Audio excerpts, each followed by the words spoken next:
ఆ లడ్డూలను పంపించినారు అని అంటే ఖచ్చితంగా ఆయన్ని కదా మీరు అరెస్ట్ చేయాలా? మీ దగ్గర ఏమైనా రుజువు ఉందా?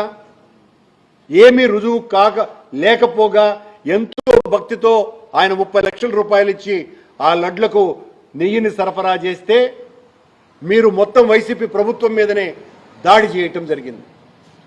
ఎక్కడా కూడా మేము ఆరోపణ చేస్తాం, వైసీపీ వాళ్ళు తుడుచుకోవాలా. చంద్రబాబు గారు, పవన్ కళ్యాణ్ గారు, మీరు కళ్ళు మూసుకుంటే లోకమంతా చీకటైపోదు. మీరు అబద్ధం చెబితే అది మొత్తం అంతా లోకం నమ్మదు.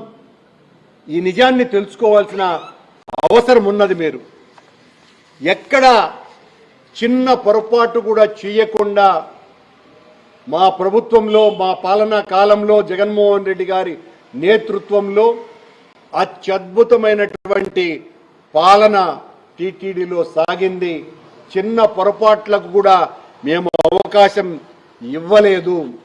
ఇంకా చెప్పాలంటే తమాషగా ఒక బ్రాహ్మణోత్తముడికి ఎవరో భూస్వామి పూజలు చేసినందుకు ఒక మేకను బహుకరించినారట. దారిలో దొంగలు 3 కనపడి, ఏం స్వామి కుక్కను పట్టుకొని పోతాండావే అని ఒక దొంగ, కాదు యా మేక అన్నాడు. ఇంకొక దొంగ ఆ తర్వాత, ఏం స్వామి కుక్కనే పట్టుకుపోతాండావే, ఏంది నేను కుక్కను కాదు కదా మేకను కదా తీసుకుపోతా ఉండేది అని.